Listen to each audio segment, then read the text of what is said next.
What does it look like when the U.S. government needs to negotiate with the American public over new regulations or other critical matters? Believe it or not, this happens frequently across the entire federal government. Agencies propose a new regulation and then invite the public to the negotiating table to provide input before the final rule is implemented. Who negotiates with the government? Industry, trade associations, citizen advocacy groups, nonprofit associations, Native American tribes, and sometimes even state and local governments can all participate when the regulation or program being negotiated affects them. With so much participation from public stakeholders on a particular issue, often groups, including the federal agency sponsoring the negotiations, struggle to engage successfully with one another. Sometimes they're even unsure how to initiate a negotiation process that will be successful. The Federal Mediation and Conciliation Service, or FMCS, is the agency that meets the parties where they are and helps them start to grapple with the large, important issues and situations in which they find themselves. FMCS's conflict management professionals bring a special skill set to these types of unique, high-level, high-stakes, multi-party mediation and facilitation scenarios. These specialty areas are known as negotiated rulemaking and public policy negotiation. Negotiated rulemaking works like this.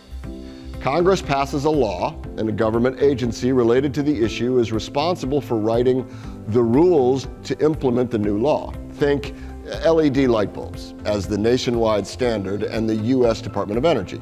Federal agencies develop the new regulations and then inform the entire country what those regulations are and how to comply and live within their bounds. And now the new law is implemented. This process is called rulemaking.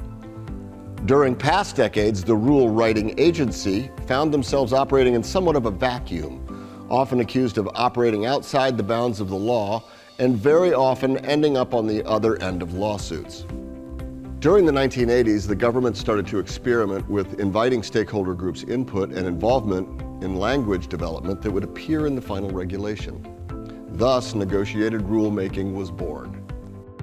FMCS mediators facilitated some of the earliest examples of negotiated rulemaking in our country.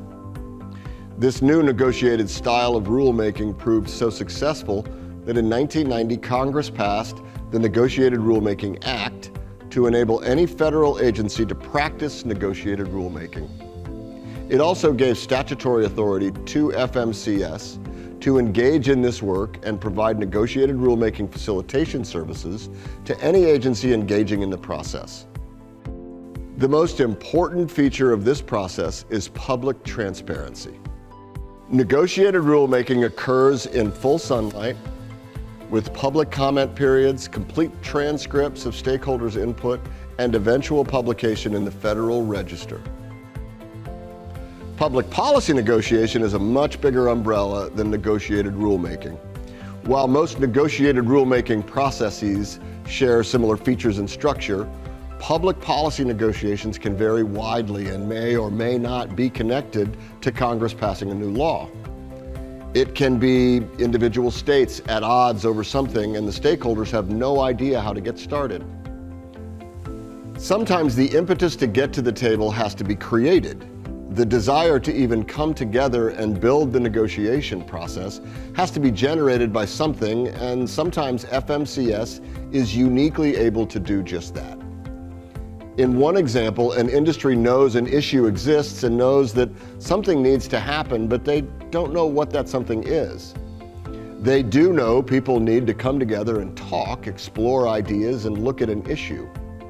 An example of this is a provider such as Amtrak, who conducts business through and with a number of states, generating a large number of public stakeholders that care about the rail service.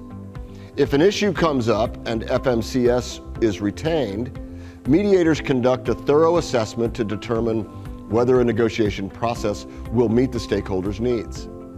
If so, the mediator develops a concept and shares it with all the stakeholders. All of this is done just to figure out how to get started.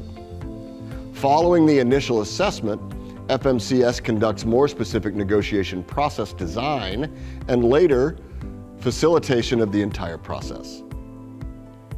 This can look very different from project to project and can last anywhere from a few months to several years. In some cases, there may be clear factions or groups needing mediation, and in other cases, there might be over a dozen states involved, each with their own goals and desired outcomes, and an industry leader that doesn't know how to service all states. In both negotiated rulemaking and public policy negotiations, FMCS practitioners are adept at making process adjustments in real time, even serving in a variety of different roles. Sometimes as consultants, sometimes as coaches, sometimes mediators, facilitators, or project managers. Sometimes filling all these roles in the same day. In this arena, FMCS helps stakeholders solve problems inherent in our democratic process.